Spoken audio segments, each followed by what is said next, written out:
Are you like AJ? He's wondering why he can't beat Kang, even though it feels like he is playing at a high level. And he's even got a duped Hercules.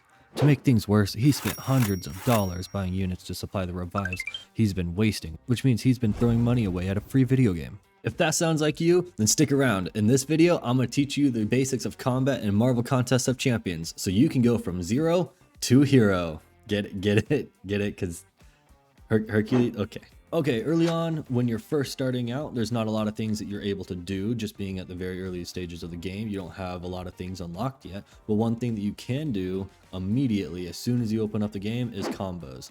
What combos are is basically just chaining together attacks. Anytime you start hitting the first hit, you've started a combo. If you can continue to keep those hits together, then you're doing a combo. But we're going to talk about a specific combo, and that's called the 5-hit combo. Now the 5-hit combo is a medium attack, 3 light attacks, and then another medium attack. So that would be swipe, tap, tap, tap, swipe, because your swipes are your mediums and your taps are your lights. And that's the 5-hit combo. That's all you got to do. Just medium, light, light, light, medium, or swipe, tap, tap, tap, swipe. Now a quick explanation of how combos actually work is you have 2 medium attacks and 4 light attacks that you can chain together. But your second medium and your 4th light attack are known as combo enders. What that means is that the recovery frames for hitting with a 4th light attack or a second medium attack will be higher than the recovery frame of your enemy being hit by an attack. So you can't do 4 light attacks and 2 medium attacks. However, you can do 2 medium attacks and 3 light attacks, or you can do 4 light attacks and 1 medium attack. You can chain those together. Now, some other combos that you can do is medium, light, light, light, light, or light, light, light, medium, medium. I do use these fairly often. The first one I use only if I have a reason to, like with Black Widow Deadly Origin, where if you do a combo ending in a light attack, then you will gain a precision if you have your Widow's Insight up. And the other one, light, light, light, medium, medium, I rarely use this one, but only because rarely do I ever actually start a combo with a light attack. I usually always start it with a medium attack. Some much less useful combos are light, medium, light, light, medium, and light, light, medium, light, medium. As far as I'm aware, there's no real reason to use any of these combos except maybe for styling. Alright, so how do you use combos? Early on, until you're confident with Parry, I would say, in my opinion, the best way to get an opening is to heavy counter. What a heavy counter is you get the opponent to charge their heavy attack, and then you back away, and then when they're done with their heavy attack, you rush back in to do that. So the way you do this is you hold block. When you hold block, the AI will decide to start charging up a heavy. You're going to want to dash back far enough away to not get hit by the heavy attack. For most champions, it should only be like 1 dash back, but for specific champions like Falcon, you're going to have to dash back twice. Anyway, after they finish their heavy attack, then you rush right in with your medium attack, and then you start your 5-hit combo. And then right after your last medium attack, or if you decide to go with medium, light, light, light, light, then all you would do right after that is hold block. You can hold block faster than you can attack again. Now, what that would do then is then your opponent will then just want to maybe do another block break. So they're going to start charging their heavy again, and you can just rinse and repeat that. Now hold up. There's one more thing that once mastered will change your life forever. Probably. And that one thing is chaining on specials. That's right. You can chain your specials on to your combos. So, you know how I said that you can't attack again after doing a second medium or a 4th light attack because your recovery frames will be higher than your opponent's recovery frames from getting hit?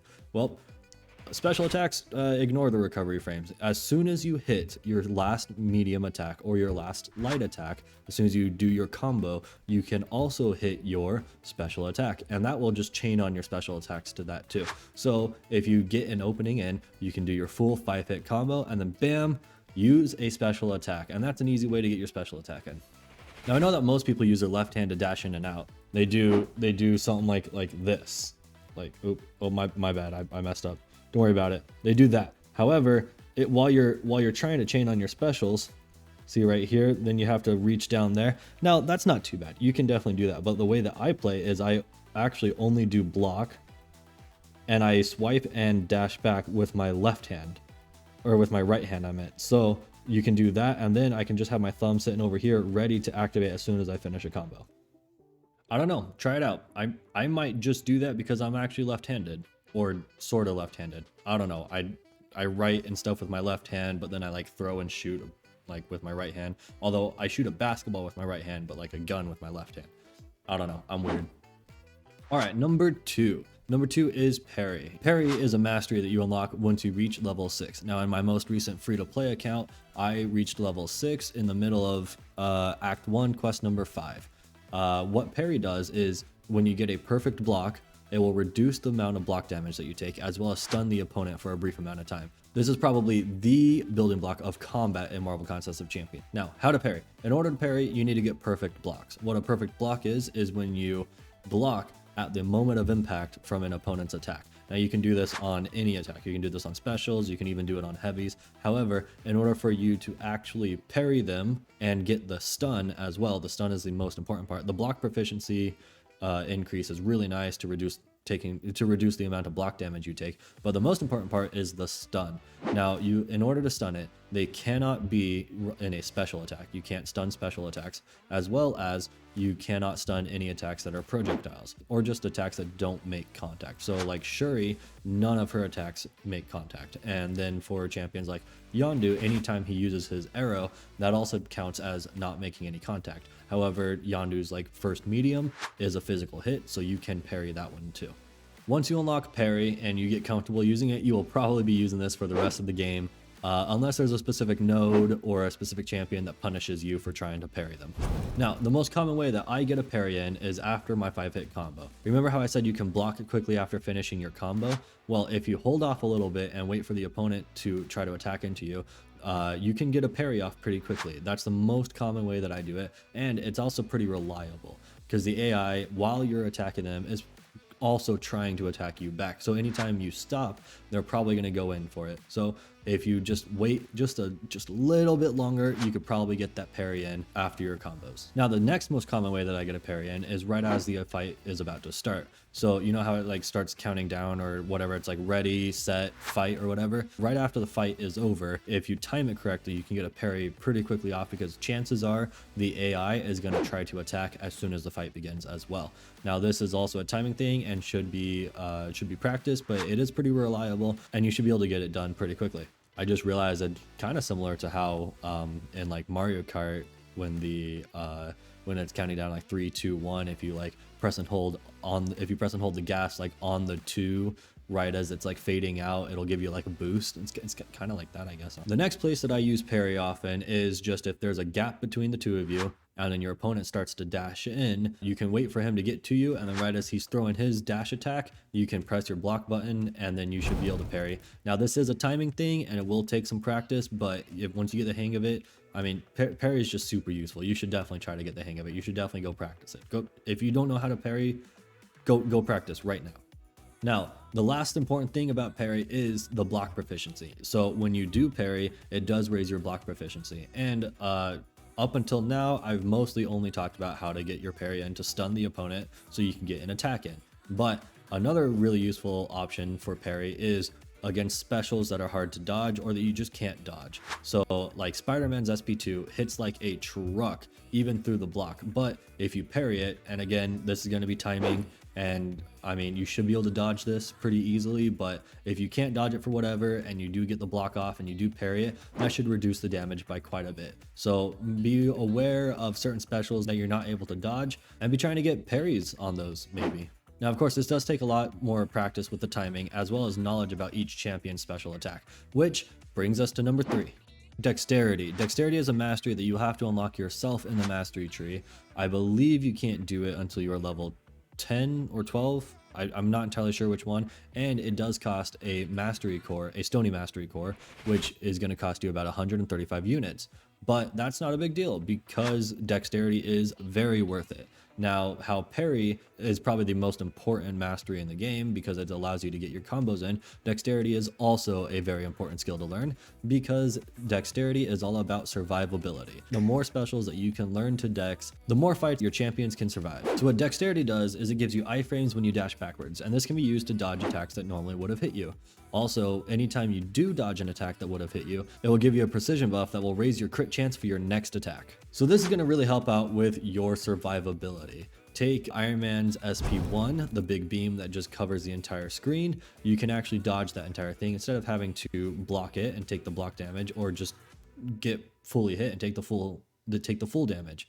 What you do is when he starts doing the beam, you can dash back, completely dodge that beam, and actually most specials allow you to get an opening in if you can dex them, which means that you dodge Iron Man's SP1, and then you can go right into your 5-hit combo, and then maybe parry, and then maybe 5-hit combo again, and you can just rinse and repeat that cycle. Now, I believe most specials do give you the time to dash back in and start your combo against them right after dexing their specials, but I believe certain champions, like I don't think you can do that on Green Goblin's SP2. He throws his pumpkin bomb and it's just like way too far, and I don't think you can do it with Green Goblin's SP1 either, but I don't know. I just know that when I fight Green Goblin and I dex his specials, I do not try to go back in for an attack. So be aware, some specials, even if they can be dexed, you still might not be able to get an attack in on them. So another thing that Dexterity helps out with is power control. Sort of. So it's not an actual ability like how maybe Idum or Doc Ock can specifically manipulate the power bars of your opponents. However, once you do reach Act 5, there's going to be a node called Warning, and what that means is that SP3s are active. So what you're going to have to actually do is you're going to have to pay attention and make sure that your opponent is not getting up to an SP3, meaning that you're going to have to force them to throw an SP1 or an SP2 by baiting out their specials. And the more specials you have to bait in order to not get them to their special 3, then that means that's going to be the either more damage for you, whether block or full hits, or if you can just dodge them, then that's better. So Dexterity does help out with that against champions that have the Warning node, because you do have to get them to throw more specials than maybe you would in Act 4 or below. So unlike the Parry mastery, the secondary ability of the Dexterity mastery, the precision buff that you get, is actually pretty useless, but there are some champions that do benefit greatly from having that precision buff, being able to get that just for dexing an attack. Now, the champions, ironically, are champions that are buff immune, such as like Red Guardian or Spider-Man 2099, because their kit revolves around them getting buffs that they are buff immune to, and then purifying them into whatever they need them for. Red Guardian purifies buffs into armor charges, which is basically his currency, and then Spider-Man 2099, when he purifies buffs, he actually pauses all debuffs that he put on the opponent. But for the most part, that's probably not going to actually be that useful with any other champion that you're fighting with. But I mean, extra crits is kind of nice occasionally sometimes. Anyway, moving on. The next ability you need to learn is Intercepts. What an intercept is anytime you get a hit in on the opponent while they're in the middle of an action. Intercepts are vital to learn in the mid to late game, as a lot of times you will be rocking underleveled champions, and that block damage, even if you're getting your parries off and reducing the block damage, will still be a lot of damage, and you could end up losing a fight without even getting hit once. Now, if I remember correctly, and I always remember correctly, 10 or 12, I'm not entirely sure which one, I always remember correctly, you can still use parry all the way through Act 4, but once you get to Act 5, that's when you start being underleveled, and you might be taking a lot more block damage through parry than you might be wanting. However, it's still not too bad, but maybe try to mix the two together. But once you reach Act 5, there are certain mechanics that will punish you for trying to use parry. For example, in 524, there is a node called Masochism, and what that does is every 7 seconds, the next debuff you apply to the target is instantly purified, and then the target regenerates 7% of their max HP. So the more times you try to parry, the more you're actually healing your target. So unless you can outdamage that healing, I would suggest you don't try to parry anybody in that level. In addition to that, the Collector, which is the boss of 526 and the gatekeeper of the uncollected title, it has a 50% chance to purify any debuff. And once you get him below 40% health, he becomes stun immune. So parry doesn't really work on the Collector that much at all. There are lots of types of intercepts, but the main one that I like to use is called the backdraft intercept. The way you do this is you do a 4-hit combo, which means you're not ending your combo with a second medium or a 4th light attack. So that's medium, light, light, light, and then what you do after that is you dash backwards. Then your opponent might try to dash into you, and you dash back into them, intercepting their dash attack. I use this one the most, as I find it quite fast, as you don't have to do a combo ender and try to get a parry. If you can do it right, you can get some attacks in really quick and move the fight along pretty quickly. Now, it is very dangerous to try to get intercepts in if your opponent has a bar of power or more, because they can then just throw their special, and that will just instantly that'll hurt a lot, so don't do that. Be very aware of them throwing their specials. Make sure that they're dashing, not trying to use a special when you're trying to intercept them. Another intercept that is very important to learn is called the special delivery. Now what this is basically you intercept with a special attack. So as your opponent dashes into you, instead of trying to parry or instead of dashing back, what you can do is you can just press your special attack button. And unless the opponent evades or unless you timed it really weird or something like that, you should be able to hit them with your special attack while they're hitting into you, because your special attack actually gives you iframes just like Dexterity does. Now, this is actually a specific feature that I use for Hercules. In his kit, he actually gets special benefits if you do get special intercepts, such as if you special intercept with an SP1, you will get 3 precision buffs, and if you special intercept with an SP2, you will get 3 cruelty buffs. Otherwise, if you just use those specials normally, you only get 1 precision buff for the special 1 and 1 cruelty buff for the special 2. Also, there's another intercept called the Heavy Intercept that is designed to counter champions like Iron Man Infinity War or Medusa, who have an auto block that is quite annoying. Now, the Heavy Intercept is very similar to the Heavy Counter that I taught you earlier, but instead of retaliating with a 5-hit combo, you retaliate with your own heavy attack. Champions like Hyperion, who like throwing lots of heavy attacks, end up being really good counters for champions like Iron Man Infinity War and Medusa. The next thing you need to learn is where to go in the contest. According to Rich's last progression guide, there are about 64 pieces of content in this video game. Now, for a new player, or even someone who's been playing for a while, that could be a bit overwhelming, not knowing where to go or what to do and when. So click over here on this video where I take you from a 1-star Spider-Man all the way to claiming that sweet, sweet Cavalier badge. And don't forget to subscribe.